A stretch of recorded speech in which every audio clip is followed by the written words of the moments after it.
কি অবস্থা? কেমন আছেন সবাই? আশা করি আপনারা সবাই খুব ভালো আছেন, সুস্থ আছেন। সামনে যেহেতু আপনারা অ্যাডমিশন টেস্টের প্রিপারেশন শুরু করবেন, তো এই মুহূর্তে অ্যাকচুয়ালি আপনাদের জানা উচিত যে ঢাকা বিশ্ববিদ্যালয় কিভাবে পরীক্ষায় প্রশ্ন করে ভর্তি পরীক্ষায় এবং আমাদের কোন কোন টপিকগুলো থেকে পরীক্ষায় প্রশ্ন আসে, প্রশ্নগুলোর ধরন কেমন হয় বা আমরা কিভাবে প্রিপারেশন নিলে সেই প্রশ্নগুলো ভালোমতো উত্তর করতে পারবো। তো তারই ধারাবাহিকতায় চলেন আজকে আমরা ঢাকা বিশ্ববিদ্যালয়ে সদ্য এই যে 2025-26 সেশনে যে পরীক্ষাটা অনুষ্ঠিত হয়েছিল তার হিসাব বিজ্ঞান অংশের আমরা একটু প্রশ্ন সমাধান করে দেখা ট্রাই করি যে আমাদের পরীক্ষায় কেমন প্রশ্ন হয়ে থাকে এবং পরীক্ষায় কেমন প্রশ্ন আসতে পারে, কোন চ্যাপ্টারগুলো থেকে মেনলি পরীক্ষায় প্রশ্নগুলো আসে। তো চলেন একটু আমরা দেখি। তো আমাদের দেখেন এখানে প্রথম যে পরীক্ষায় প্রশ্নটা আসছে সেটা আমরা দেখতে পাচ্ছি, কোন নীতির অধীনে মালিকের ব্যক্তিগত লেনদেন ব্যবসায়িক লেনদেনের মধ্যে পৃথকীকরণ করা হয়।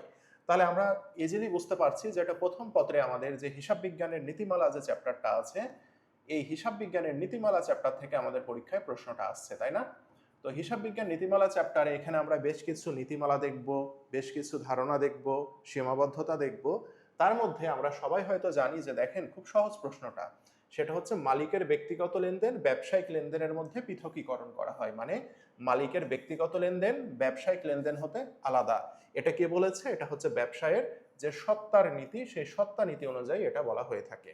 তো আশা করি আপনারা সবাই বুঝতে পেরেছেন। প্রশ্নটা খুবই সহজ ছিল এবং আমাদের কমন প্রশ্ন, অনেকবার আসা একটা প্রশ্ন, যেটা আমাদের ঢাকা বিশ্ববিদ্যালয় 25-26 আসছে।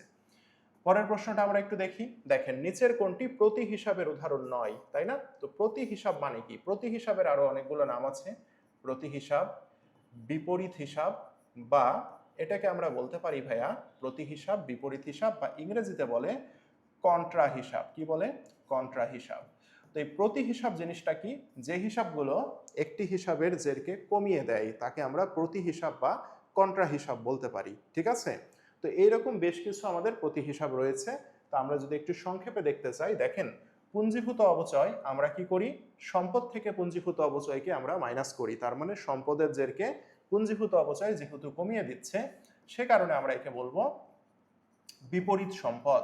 এটাকে আমরা বলবো বিপরীত সম্পদ, বা আমরা এটাকে বলবো প্রতি সম্পদ হিসাব। তার মানে এটি অবশ্যই একটি প্রতি হিসাবের উদাহরণ, তাই না? পরে যাই দেখি উত্তোলন। আমরা জানি উত্তোলন মূলধনকে কমিয়ে দেয়, সে কারণে এটা হচ্ছে প্রতি মালিকানা সত্ত্ব হিসাব। এটা হচ্ছে প্রতি মালিকানা সত্ত্ব হিসাব। এরপরে আমরা দেখতে পাচ্ছি অনুপার্জিত আয়। ভাইয়া অনুপার্জিত আয় আমরা জানি অনুপার্জিত আয় একটি চলতি দায় হিসাব। অনুপার্জিত আয় বা এটার আরেকটি নাম হচ্ছে অগ্রিম আয়, যেটি একটি চলতি দায় হিসাব। ওকে, তার মানে এটি প্রতি হিসাব নয়। এরপরে দেখতে পাচ্ছি বিক্রয় ফেরত। আমরা জানি বিক্রয় ফেরতকে বিক্রয় থেকে বাদ দিয়ে দিতে হয়। তাহলে বিক্রয় ফেরত যেহেতু বিক্রয় হতে বাদ দিতে হয়, তার মানে বিক্রয় একটি আয় হিসাব, সে কারণে এটিকে আমরা বলবো প্রতি আয় হিসাব। ওকে, তার মানে এটিও একটি প্রতি হিসাব। তাহলে এই সবগুলো বিবেচনা করে আমরা দেখতে পাচ্ছি যে এই যে অনুপার্জিত আয় একটি চলতি দায় হিসাব, সে কারণে এটি প্রতি হিসাবের উদাহরণ নয়। আশা করি সকলে বুঝতে পেরেছেন। পরের প্রশ্নটা আমরা দেখতে পাই, পরের প্রশ্নটা আমরা দেখতে পাচ্ছি যে একটি ম্যাথ দিয়েছে। ম্যাথটা কোথায় থেকে আসছে আমরা দেখি একটু। এটা প্রারম্ভিক মূলধন, উত্তোলন, অতিরিক্ত মূলধন, সমাপনী মূলধন এবং সারা বছরে লাভ কত টাকা জানতে চাচ্ছে। এটা হচ্ছে আমাদের একতরফা নামে প্রথম পত্রের একতরফা যে একটা চ্যাপ্টার আছে, এই একতরফা থেকে এই প্রশ্নটা আসছে, ঠিক আছে? তো এই প্রশ্ন সমাধান করার জন্য আমরা একটা টি ছক আঁকবো এভাবে।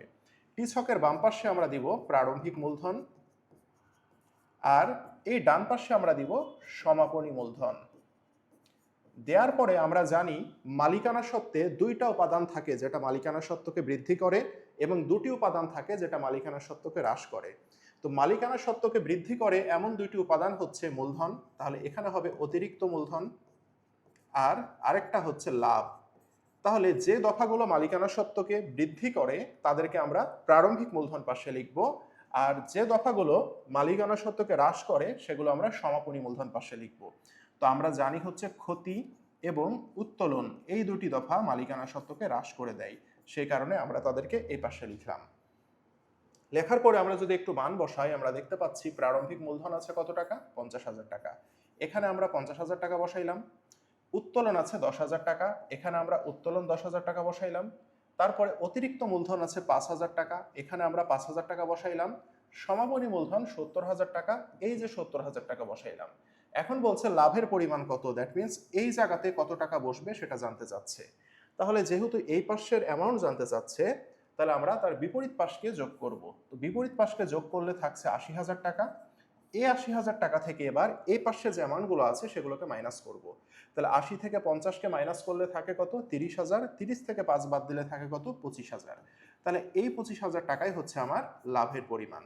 এইভাবে আমাদের কিন্তু প্রারম্ভিক মূলধন নির্ণয় করতে বলতে পারে, সমাপনী মূলধন বলতে পারে, অতিরিক্ত মূলধন বলতে পারে, অথবা ক্ষতি এবং উত্তোলন কত সবগুলো কিন্তু নির্ণয় করতে বলতে পারে। তো যেটাই বলুক আমার একই নিয়মে কিন্তু প্রশ্ন সলভ হবে। তাহলে এই প্রশ্নের উত্তর হচ্ছে কত, ২৫,০০০ টাকা। পরে ৪ নম্বর প্রশ্নে আমরা যাই। ৪ নম্বর প্রশ্নে আমরা দেখতে পাচ্ছি, এটাও আমরা যে ভুলগুলো হয়ে থাকে রেওয়ামিল চ্যাপ্টারে আমরা বিভিন্ন ভুল দেখে থাকি, ভুল সংশোধনী, সেখান থেকে আমাদের পরীক্ষায় প্রশ্নটা আসছে। বলেছে ১০,০০০ টাকার যন্ত্রপাতি ক্রয়কে মেরামত খরচ হিসাবে হিসাবভুক্ত করা। তাহলে যন্ত্রপাতি ক্রয় করলে নর্মালি কি হয়, যন্ত্রপাতি ক্রয় করলে আমরা যন্ত্রপাতি হিসাবে লিখি, তাই না? তাহলে এই যন্ত্রপাতি হিসাবে আমরা কি করেছি, লিখিনি। তো যন্ত্রপাতি হিসাবে না লিখে আমরা লিখেছি কোন হিসাবে, মেরামত খরচ হিসাবে। কোন হিসাবে লিখেছি, মেরামত খরচ হিসাবে লিখেছি। তাহলে এটার ফলে অ্যাকচুয়ালি কি হচ্ছে আপনি একটু চিন্তা করেন, যন্ত্রপাতি ক্রয়কে যন্ত্রপাতি হিসাবে না লিখে আমরা মেরামত খরচ হিসাবে হিসাবভুক্ত করে দিয়েছি। তাহলে যন্ত্রপাতি নামক যে সম্পদ আছে, স্থায়ী সম্পদ, সেই সম্পদ কি হয়েছে, কম হয়ে গেছে, যেহেতু যন্ত্রপাতি হিসাবে আমি লিখিনি, না লিখে লিখেছি কোথায়, মেরামত খরচ হিসাবে। তো মেরামত খরচ হিসাবে হিসাবভুক্ত করলে আমাদের কি হয়েছে, খরচ বৃদ্ধি পেয়েছে, তাই না? এই দুইটা ঘটনা আমাদের ঘটেছে। এখন বলছে তাহলে এর তাৎক্ষণিক প্রভাব কি হবে। তাহলে প্রভাবগুলো আমরা একটু দেখি। বলেছে সম্পদ অতি মূল্যায়িত হবে। অতি মানে কি, অতি মানে হচ্ছে বেশি। সম্পদ কি তাহলে বেশি হচ্ছে এটা করার ফলে, না, আমরা দেখতে পাচ্ছি সম্পদ কম হবে। তাহলে এটা উত্তর হচ্ছে না। ব্যয় অবমূল্যায়িত হবে। অব মানে কি, অব মানে কম, তাই না? অবমূল্যায়ন মানে কি, কম দেখানো হবে। তো আমরা তো দেখতে পাচ্ছি ব্যয় বা খরচ বেশি হবে, তো এটা উত্তর হবে না। মুনাফা অবমূল্যায়িত হবে। ভাইয়া দেখেন তো, আমরা দেখতে পাচ্ছি খরচ বৃদ্ধি পাচ্ছে। ভাইয়া খরচ যদি বৃদ্ধি পায় তাহলে মুনাফা কি হবে, মুনাফা কম হবে না? খরচ বেড়ে গেলে লাভ কি হয়ে যায়, কম হয়ে যায়। খরচ বেড়ে গেলে লাভ কি হয়ে যাবে, কম হয়ে যাবে। তাহলে আমাদের উত্তর হবে, এটা উত্তর হবে, তাই না, যে মুনাফা অবমূল্যায়িত হবে। ঘ নম্বরে বলেছে দায় অবমূল্যায়িত হবে। এখানে দায় আসার কোনো প্রশ্নই আসে না, কারণ এখানে খরচ এবং সম্পদের সাথে রিলেশন যেগুলো সেগুলো আসবে, দায়ের কোনো সম্পর্ক নাই, সেজন্য এটা উত্তরের জন্য বিবেচিত হচ্ছে না। আশা করি ৪ নম্বর প্রশ্নটা আমরা বুঝতে পেরেছি। পরে আমরা একটু ৫ নম্বর প্রশ্নে দেখি কি বলেছে।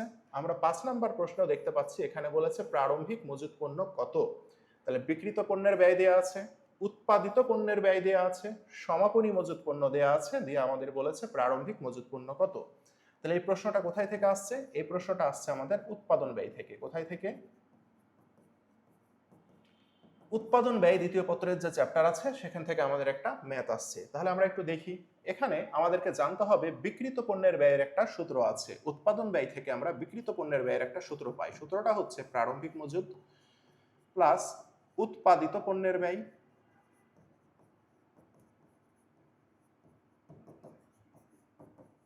মাইনাস সমাপনী মজুত। এটা যদি করি আমরা, তাহলে আমরা পাই হচ্ছে বিক্রিত পণ্যের ব্যয়। এটা উৎপাদন ব্যয়ের সূত্র, যেখান থেকে আমরা বিক্রিত পণ্যের ব্যয়ের সূত্রটা পেয়ে থাকি। উৎপাদন ব্যয় থেকে বিক্রিত পণ্যের ব্যয়ের সূত্র। তাহলে আমাকে বলছে প্রারম্ভিক মজুত পণ্য কত। তাহলে প্রারম্ভিক মজুতকে আমরা এই পাশে রেখে দিই, সমান বিক্রিত পণ্যের ব্যয় কি দেয়া আছে আমাদের।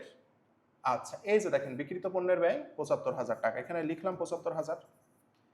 উৎপাদিত পণ্যের ব্যয় প্লাস ছিল, সমানের এই পাশে নিয়ে আসলে মাইনাস হবে। তাহলে উৎপাদিত পণ্যের ব্যয় আছে কত, ৪৫,০০০ টাকা। সমাপনী মজুদ মাইনাস ছিল, সমানের ওই পাশে নিয়ে গেলে প্লাস হবে, সেটা কত আছে, ১২,০০০ টাকা। এই যে আমাদের হয়ে গেল অঙ্ক। তাহলে কি বলতে পারি আমরা, ৭৫ থেকে ৪৫ বাদ দিলে থাকে কত, ৩০,০০০। ৩০-এর সাথে ১২ যোগ করলে কত হবে, ৪২,০০০। তাহলে আমরা দেখতে পাচ্ছি আমাদের প্রারম্ভিক মজুত পণ্যের পরিমাণ কত, ৪২,০০০ টাকা। আশা করি সকলে আমরা বুঝতে পেরেছি। তাহলে দেখেন তো, কনসেপ্টগুলো যদি আমাদের ক্লিয়ার থাকে, পরীক্ষায় কি প্রশ্ন কঠিন আসে না? এগুলো সবই কমন প্রশ্ন, যাদের আমাদের বেসিক ভালো, কনসেপ্ট ভালো আছে, আমরা এগুলো ইজিলি উত্তর করে আসতে পারবো। ওকে, এরপরে আমরা দেখি ৬ নম্বর একটা পরীক্ষায় প্রশ্ন আসছে, যদিও এই প্রশ্নটা আমাদের হিসাব বিজ্ঞান রিলেটেড কোনো প্রশ্ন নয়, এই প্রশ্নটা ফিনান্সের একটা প্রশ্ন, হিসাব বিজ্ঞানের ভিতরে চলে আসছে। হ্যাঁ, নর্মালি এরকম হয় না ঢাকা বিশ্ববিদ্যালয়ে, তবে এবার হতে দেখা গেছে। এবং রাজশাহী বিশ্ববিদ্যালয়ে সেম প্রশ্ন একবার 2 বছর আগে রাজশাহী বিশ্ববিদ্যালয়ে অ্যাকাউন্টিং এর ভিতরে ঢুকাই দিয়েছিল এই প্রশ্নটা। তো ফাইন্যান্সের স্বল্পমেয়াদী অর্থায়নে আমাদের একটা চ্যাপ্টার আছে, সেখান থেকে এই প্রশ্নটা আসছে, ক্রেডিট শর্তে প্রযোজ্য বার্ষিক সুদের হার কত। তার মানে এটা আমাদের যে ক্রেডিট শর্তে যে সুদের হার, অর্থাৎ আমরা যে ধারে যে লেনদেনগুলো করি সেখানে একটা বাট্টার সুযোগ থাকে। যেমন দেখেন 30,000 টাকা মূল্যের পণ্য ক্রয় করেছি, যার ক্রেডিট শর্ত হচ্ছে 1/10 0/30। এটা মানে কি, এটার শর্তটা আমাদেরকে বুঝতে হবে। আমরা অ্যাকাউন্টিংও দেখে থাকি এটা। এটা হচ্ছে 10 দিন, 10 হচ্ছে দিন। 10 দিনের মধ্যে পরিশোধ করলে 1% বাট্টা পাওয়া যাবে। 0/30 মানে কি, এটা হচ্ছে নেট দিন, নিট 30 দিনের মধ্যে অবশ্যই টাকাটা কি করতে হবে, পরিশোধ করতে হবে। এখন বলেছে বছর হবে 360 দিনে, তাহলে ক্রেডিট শর্তে সুদের হার কত, তাই না? তাহলে এটাকে আমরা কিভাবে নির্ণয় করতে পারি, এটার একটা সূত্র আছে। সূত্রটা হচ্ছে এমন, সেটা হচ্ছে ওপরে থাকবে হচ্ছে আমাদের বাট্টার হার, কি থাকবে, বাট্টার হার। নিচে থাকবে 100 মাইনাস বাট্টার হার,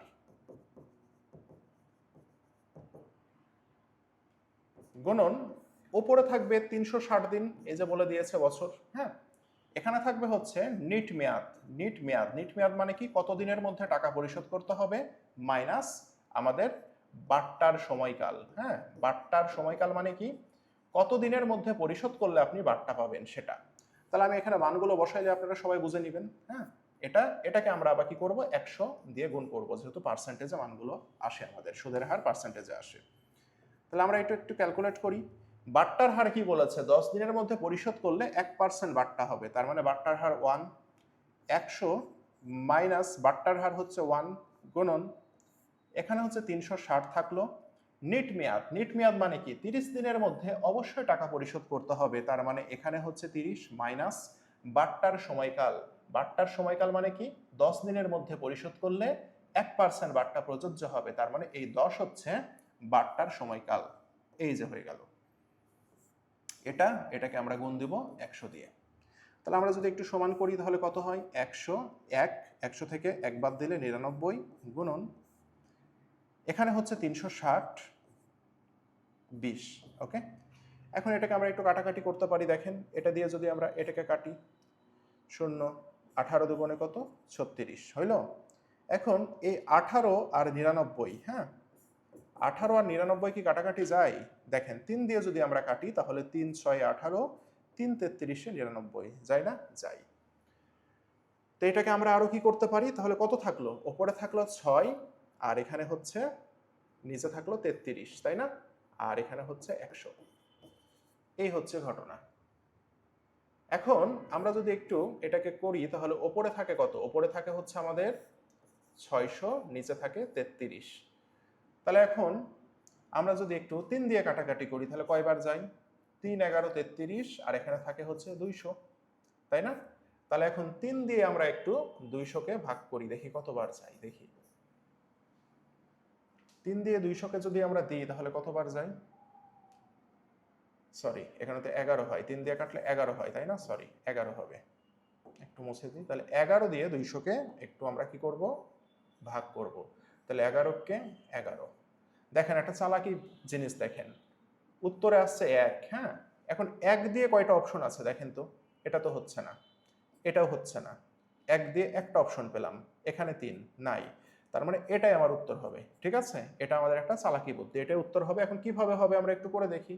তাহলে নিচে থাকে কত, এখানে থাকে হচ্ছে 9, এখানে 0, তাহলে আবার কতবার যায় দেখি তো, 8 বার যায়, তাই না। তাহলে 8 11 কত, 88।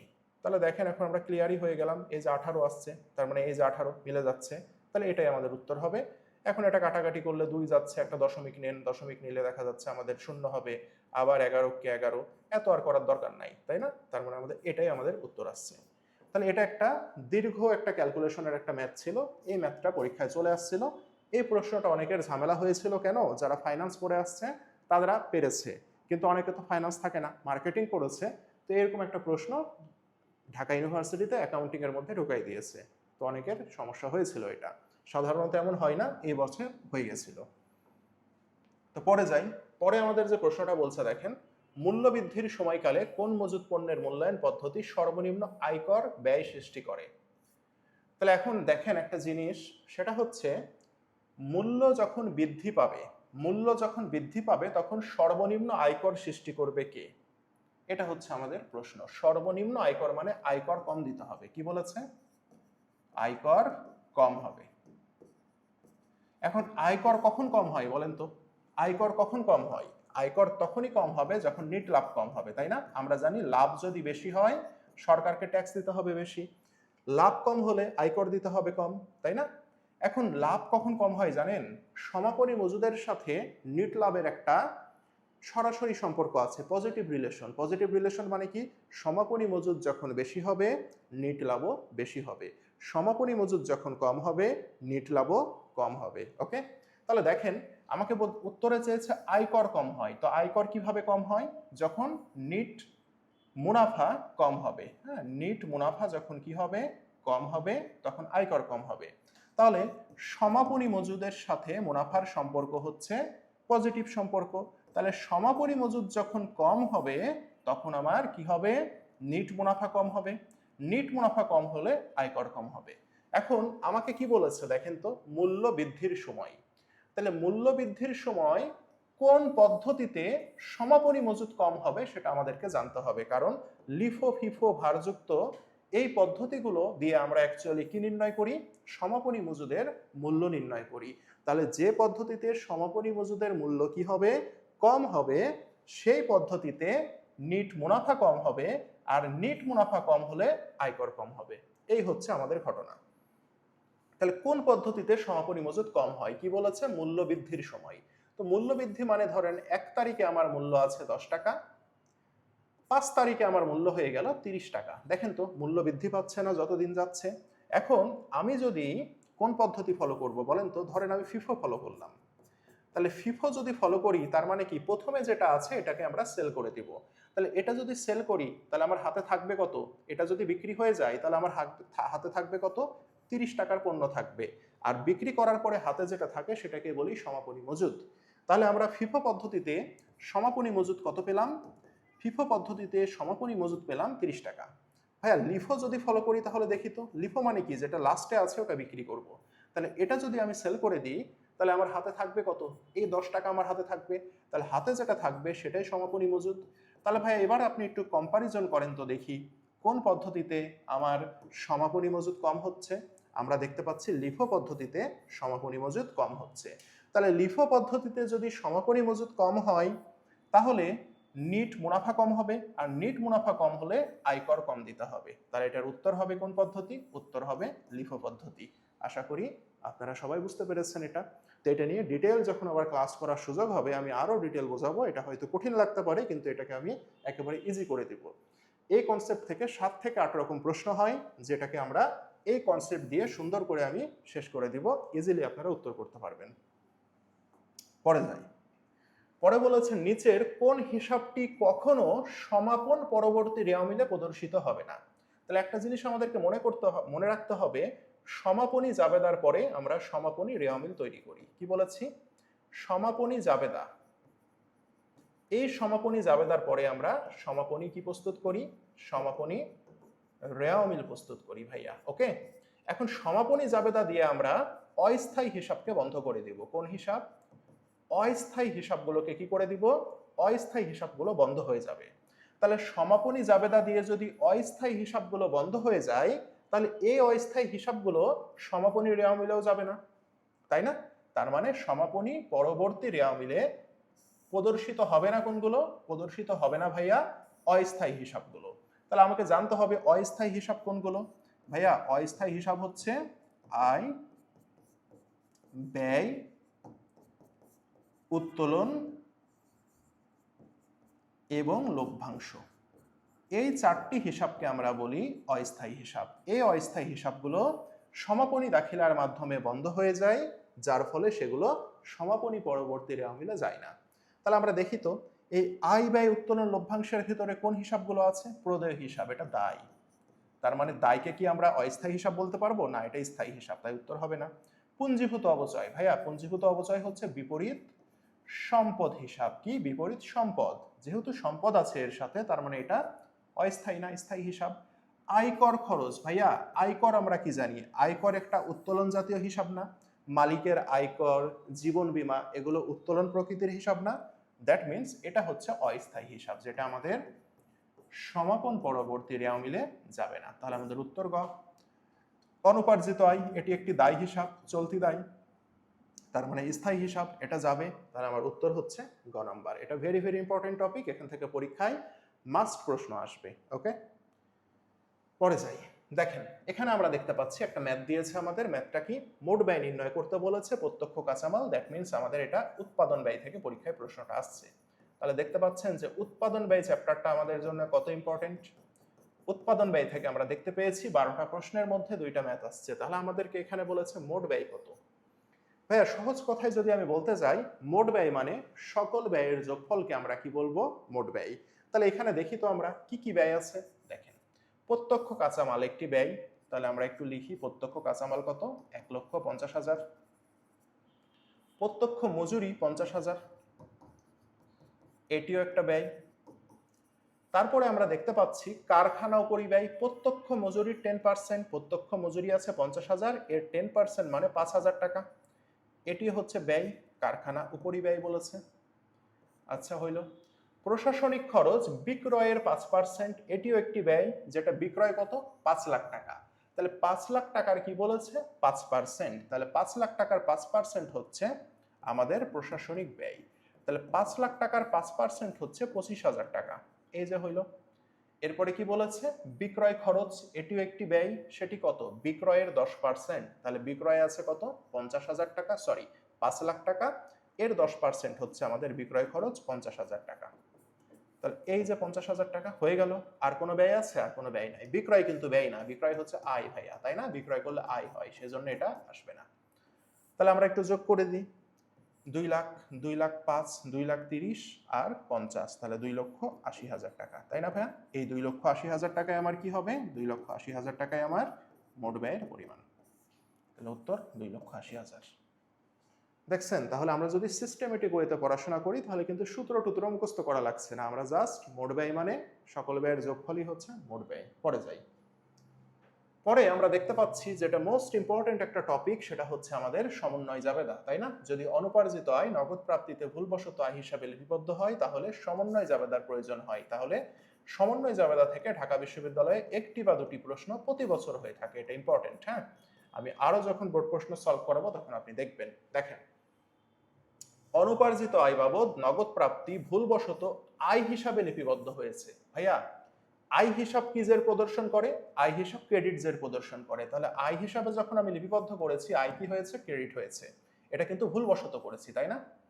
তাহলে কোন সমন্বয় জাবেদার প্রয়োজন হবে। দেখেন, অনুপার্জিত আয়, অনুপার্জিত আয়কে আমরা কি করেছি, ভুল করে আয় হিসাবে ক্রেডিট করেছি, তাই না? তো এটা ভুল করে আয়কে কি করেছি, ক্রেডিট করেছি। তাহলে সমন্বয় করার সময় ভুল করে যেহেতু আয়কে ক্রেডিট করেছি, তো এটাকে সংশোধন করতে হলে সে আয়কে কি করব, সে আয়কে আমরা ডেবিট করে দিব, ঠিক আছে? ভুল করে অ্যাকাউন্টিং এ কোনো কিছুকে যদি আমি ক্রেডিট করি তাহলে ডেবিট করতে হবে। এখন আপনি কিভাবে বুঝবেন যে এটাকে ক্রেডিট করেছেন, তাই না? বলেছে আয় হিসাবে লিপিবদ্ধ করা, তো আয় কি হয় ভাইয়া, আয় আমাদের ক্রেডিট জের প্রকাশ করে। তো আয় হিসাবে লিপিবদ্ধ করেছি মানে আয়কে ক্রেডিট করেছিলাম ভুল করে, তো এটাকে আমাদেরকে সংশোধন করে সমন্বয় দিতে বলছে। তার মানে আয় যেটাকে ক্রেডিট করেছি সেটা হয়ে যাবে ডেবিট। এখন দেখেন, এটা অ্যাকচুয়ালি হবে অনুপার্জিত আয়, তাই না? অনুপার্জিত আয়কে আমি কি করেছিলাম, আয় হিসাবে ক্রেডিট করেছিলাম। তাহলে অ্যাকচুয়ালি আপনি যখন টাকা পাবেন, অগ্রিম যখন টাকা পাবেন তখন কিন্তু অনুপার্জিত আয়ের ক্রেডিট হওয়ার কথা। তো সেই কারণে আপনি অনুপার্জিত আয়কে এখন ক্রেডিট করে দিবেন। তাহলে অনুপার্জিত আয় কি হয়ে যাবে, অনুপার্জিত আয় যেহেতু দায় হিসাব সেটি ক্রেডিট হয়ে যাবে, দায় ক্রেডিট জের প্রকাশ করে। তাহলে এটার আমাদের জাবেদাটা কি হচ্ছে আমরা দেখি তো। অনুপার্জিত আয় ডেবিট না, আই ডেবিট নগদ ক্রেডিট না, আই ডেবিট অনুপার্জিত আয় ক্রেডিট, এই যে আমাদের এটা উত্তর। দেখেন, অনুপার্জিত আয় দায় হিসাব, সেজন্য সেটা ক্রেডিট হয়ে যাবে।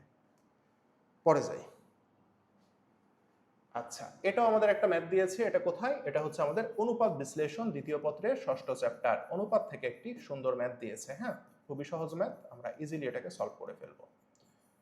দেখেন কি বলেছে, মজুদ ঘূর্ণন অনুপাত, ঘূর্ণন মানে কি? মজুদ আবর্তন অনুপাত পড়েছেন না? এই আবর্তন ঘূর্ণন একই কথা, বলেছে 6 গুণ, মানে মজুদ আবর্তন অনুপাতের মান দিয়ে দিয়েছে, গড় মজুদ দিয়েছে, বিক্রিত পণ্যের ব্যয় কত টাকা। তাহলে দেখেন, কোন অনুপাতের মান যখন দেয়া থাকবে তখন আপনি সেই অনুপাতের সূত্রটা আপনি লিখে ফেলবেন। মজুদ ঘূর্ণন বা আবর্তন যেটাই বলেন না কেন, সেই সূত্রটা আপনি লিখে ফেলবেন।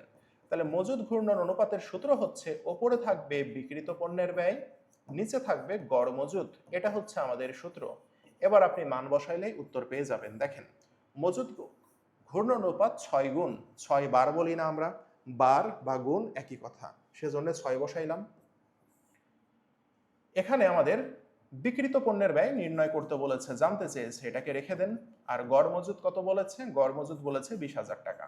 এখন আমরা যদি একটু এই আড়াআড়ি যদি গুণ করি তাহলে আমাদের উত্তর বের হয়ে যাবে। তাহলে বিক্রিত পণ্যের ব্যয় আমাদের কত হবে বলেন তো? সমান 6 দিয়ে 20কে গুণ করলে 1,20,000 টাকা। হ্যাঁ, এই যে, তাহলে আমাদের বিক্রিত পণ্যের ব্যয় 1,20,000 টাকা। আশা করি সকলে বুঝতে পেরেছেন। তাহলে আমাদের বেসিক কনসেপ্টগুলো জানা থাকলে ইনশাল্লাহ আমরা উত্তর করতে পারবো। পরে যাই। আচ্ছা, এটা আমাদের একটা কিসের অঙ্ক দিয়েছে? এটা অংশীদারি ব্যবসার অঙ্ক দিয়েছে। কিসের অঙ্ক? অংশীদারি ব্যবসার অঙ্ক। অংশীদারি থেকে পরীক্ষায় প্রশ্ন আসছে, তাই না? প্রতিবার আসে একটা করে। ওকে, দেখি। অংশীদারি কারবারের মুনাফা 3/2 ভাগে ভাগ করি। মোট মুনাফা 1 লাখ টাকা।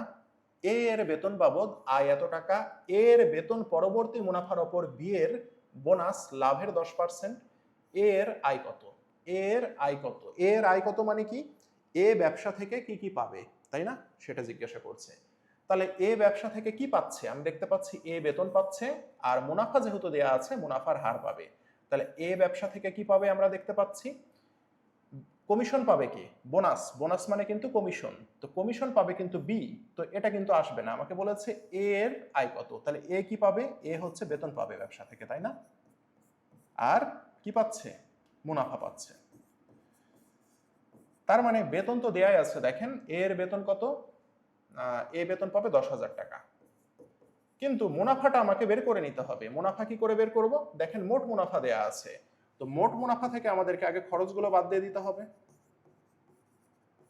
মোট মুনাফা আছে 1 লাখ টাকা। এই 1 লাখ টাকা থেকে বেতন যে খরচ আছে সেটাকে বাদ দিয়ে দিতে হবে, মানে বন্টনযোগ্য মুনাফা নির্ণয় করতে হবে আমাকে। তাহলে বেতন কত? 10,000 টাকা বাদ দিলাম। তাহলে থাকে কত এখন? 90,000 টাকা। তো এখন একটা কথা বলেছে, দেখেন, এ এর বেতন পরবর্তী মুনাফা। তাহলে দেখেন, এই যে মুনাফা, তার থেকে বেতন বাদ দিলাম, তাহলে থাকে কত? 90,000 টাকা। তাহলে এটাকে আমরা কি বলছি? বেতন পরবর্তী মুনাফা। এ এর বেতন পরবর্তী মুনাফার ওপর বি এর বোনাস হচ্ছে 10%, তাহলে বোনাসও একটা খরচ, তাহলে এই বোনাসটা বাদ দিই। তাহলে বেতন পরবর্তী মুনাফা 90,000 টাকা, এর উপরে 10% যদি করি 90,000 টাকা, তাহলে 9,000 টাকা, এটা বোনাস। তাহলে বাদ দেওয়ার পরে থাকে কত? 81,000 টাকা থাকে, তাই না ভাইয়া? 81,000 টাকা। তাহলে এই 81,000 টাকায় আমার কি হবে? বন্টনযোগ্য মুনাফা। কি হবে? বন্টনযোগ্য মুনাফা, তাই না? দেখেন তো, সব খরচগুলো বাদ দিয়ে দিলাম, মোট মুনাফা থেকে বেতন বাদ দিলাম, বোনাস বাদ দিলাম, তাহলে থাকে কত? 81,000। এটাই বন্টনযোগ্য মুনাফা। এখন এই বন্টনযোগ্য মুনাফাকে আমরা ভাগ করব কিভাবে? 3/2 অনুপাতে। জানতে চাচ্ছে এর আয় কত, তার মানে আমার এর মুনাফাটা খালি এখন লাগবে। তাহলে আমাদের কি হইলো? 81,000 টাকা হইলো। 3 আর 2 কত? 5। গুণ দিব কত দিয়ে ভাইয়া? গুণ দিব এর মুনাফা লাগবে, তাহলে এর মুনাফার মান হচ্ছে 3। তাহলে 5 দিয়ে যদি আমরা 81-কে যদি ভাগ দিই, তাহলে 5 ষোলো 80, আর 5 দুগুণে 10, তাই না? তার মানে 16,200 হবে। এখানে হবে 16,200, তাই না? তাহলে 16,200 যদি হয়, তাহলে 3 6 18, 3 দুগুণে 6, তার মানে 48,000, আর 3 দুগুণে 6, 48,600। তার মানে মুনাফা কত হইল? 48,600 হইল। তাহলে এখন এ ব্যবসা থেকে মোট আয় কত হবে এর দেখি তো। বেতন বাবদ পাবে 10,000 টাকা, মুনাফা বাবদ পাবে 48,600। তাহলে 48,600 10,000 কত? 58,600 টাকা। আছে না অপশন 58,600? এই যে 58,600, এটাই হচ্ছে তার মোট আয়ের পরিমাণ। আশা করি সকলে বুঝতে পেরেছেন। তো এটাই ছিল আমাদের 2025-26 সেশনে ঢাকা বিশ্ববিদ্যালয়ের অ্যাকাউন্টিং প্রশ্ন। তো এই প্রশ্নটা অ্যানালাইসিস করে আমরা কি দেখতে পেলাম? এখানে আমরা দেখতে পেলাম ম্যাথ আছে আমাদের 3 থেকে 4টা, থিওরি আছে, এবং আমাদের দেখেন অংশীদারি ব্যবসা থেকে আমরা প্রশ্ন পেয়েছি, আমরা অনুপাত বিশ্লেষণ থেকে ম্যাথ পেয়েছি, আমরা সমন্বয় জাবাদা থেকে প্রশ্ন পেয়েছি, আমরা দেখতে পাচ্ছি উৎপাদন ব্যয় থেকে ম্যাথ পেয়েছি। আমরা এখানে দেখতে পাচ্ছি এই যে রেওয়ামিলের কোন হিসাবটি সমাপন পরবর্তী রেওয়ামিলে যায় না, তার মানে সমাপনী দাখিলা থেকে পরীক্ষায় প্রশ্ন পেয়েছি। আমাদের এখানে দেখতে পাচ্ছি এই যে লিফো ফিফো মজুত পণ্যের হিসাব রক্ষণ থেকে আমরা পরীক্ষায় প্রশ্ন আসছে।